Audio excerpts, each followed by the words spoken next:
The Uncanny Valley is a place that something is described as being if it is trying to be humanoid but is not convincing enough. The Uncanny Valley is pretty much used to describe something as unsettling or just off. It can be seen in many places and things such as early CGI, current bad CGI, humanoid robots, or as of recent AI-generated content. An example some of you might remember is the Polar Express movie. You know, the one with the weird CGI, the one where the train conductor drifts the train, and one of the most hyped scenes in cinematic history. It had some scuffed CGI, and many people found more scary than actually entertaining, which is the case for most things in the Uncanny Valley. A spiritual possession is when somebody's body is possessed by a spirit, ghost, demon, angel, or god. The concept of spiritual possession can be found in many religions and cultures and can be either voluntary or involuntary. By most cases, it is thought that possession is caused by some evil entity or demon that takes over somebody's body and causes them to do evil things or acts.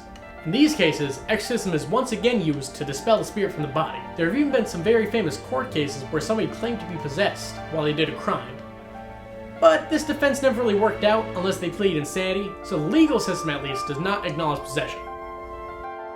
Disappearing object phenomenon, also known as DOP, is a phenomenon where objects mysteriously disappear and then later reappear randomly. Now, I'll bet my good hard-earned money that a majority of you watching have experienced DOP at some point before this, and were unable to explain where an object went despite knowing that you just put it down somewhere.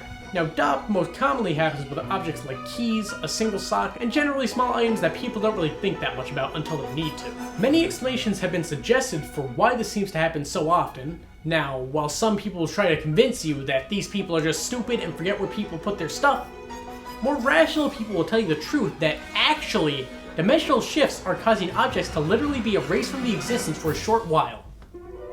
So using Occam's razor, we can clearly deduce that the dimensional shift one is clearly the most likely one, but the dimensional rift theory is probably not that serious, and this is more likely a case of people being dumb and refusing to take accountability. Not me though. I think that dimensional rifts, that's it.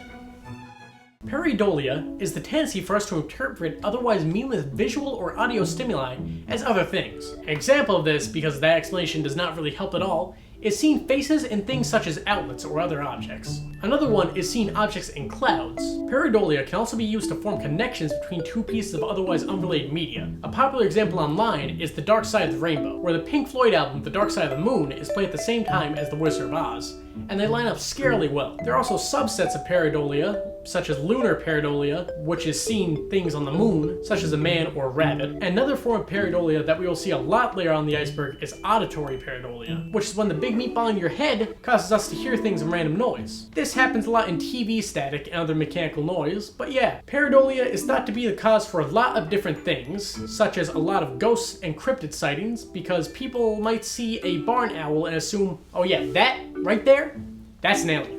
Or they go, oh, that a coat of my closet? Nah, you can't fool me, that's a demon. Not today, Satan. I'm sure a lot of us as kids had the classic experience of the pile of clothes in our room looking a lot like a person. Yeah, that was your dumb kid brain experiencing pareidolia and filling in the blanks with the worst possible things to scare you for some reason. So yeah, next time you see some scary stuff, blame that brain of yours.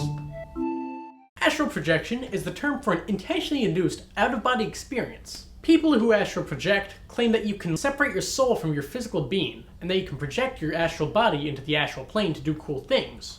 The idea of astral projection can be seen in many cultures throughout history, and as well as in many religions. For example, forms of astral projection can be seen in ancient Egypt, Japanese mythology, and even the Bible. And if you look for them, there are many guides and communities available if you are interested in astral projection and want to try it out for yourself. Globsters is the term for an unidentified organic mass that washes up on the shoreline of an ocean, lake, or other body of water. Now what does that mean, you ask? Essentially, globsters are corpses that wash up and are hard to identify, and they have occasionally caused scientific controversy. The first known report of a globster was from all the way back in 1808 and was believed to be the body of a basking shark. And this is usually the case for globsters. They're usually later found to be basking sharks.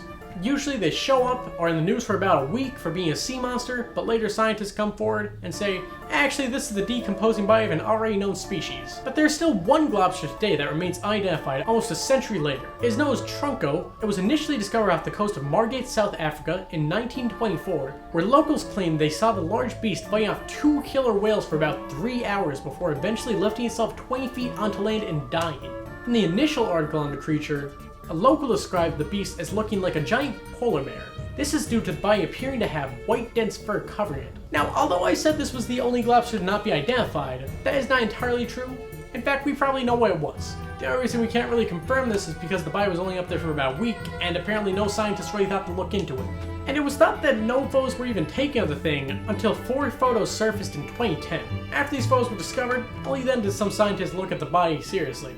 And their conclusion? Trunca was yet another washed up rotting whale carcass that, due to decay, gave it the appearance of long white fur. Gross. Phantom vibration syndrome is when your brain tricks your body into thinking that your phone is vibrating when it did not. It happens extremely often to young adults and happens on average once every few weeks. The leading theory on why this happens is because our brain is misinterpreting other stimuli on your leg as your phone vibrating and reacts instinctually to check your phone. Yeah, that's about it. Just another case of your brain acting on instinct. Electric voice phenomena, also known as EVPs, are the detection of words or phrases in otherwise normal background noise or static. Even though EVPs are used by paranormal enthusiasts as an example of paranormal events, most scientific sources are in agreement that EVPs are just auditory pareidolia, and is yet another example of somebody's mind tricking itself into hearing what it wants to hear.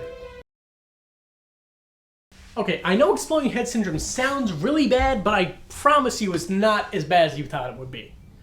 Now, the name might give you the impression that this is something like spontaneous human combustion, but no, it is much nicer. Kind of. Exploding head syndrome is a very loud noise that people report hearing right before they fall asleep. It wakes the person up and gives them a good spook. And sometimes reports even say that the person sees a flash of light along with the noise. The noise usually causes no pain, and it is unknown what causes EHS.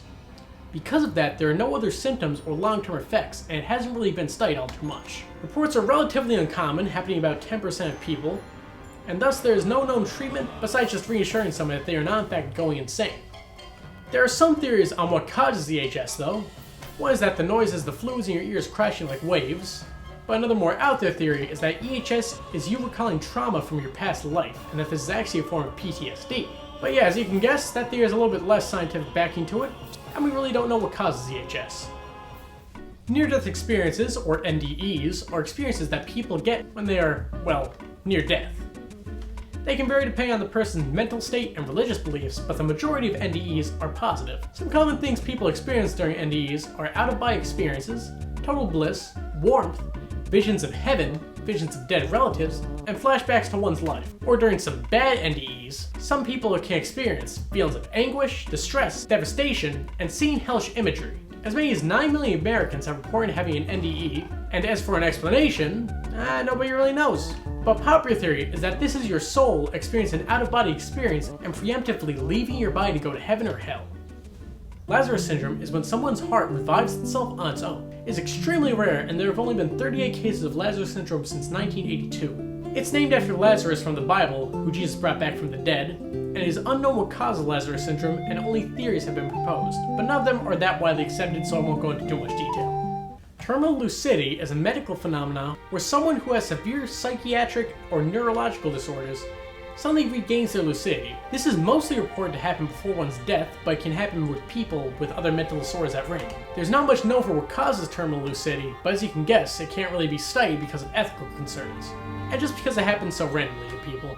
Form constants are shapes and patterns that people often report seeing when they are either high, drugged, or about to fall asleep. So pretty much, they happen during hallucinations. There are 4 main types of form constants, being lattices, cobwebs, tunnels, and spirals. Form constants have been reported by many people during experiments, and it is unknown why these shapes appear when somebody is hallucinating. This is used as proof by people who believe that we are living in a simulation, but can't really be confirmed for that. Additionally, form constants have been used numerous times in different artistic media, such as art, movies, or music, to give them a sense of mystery.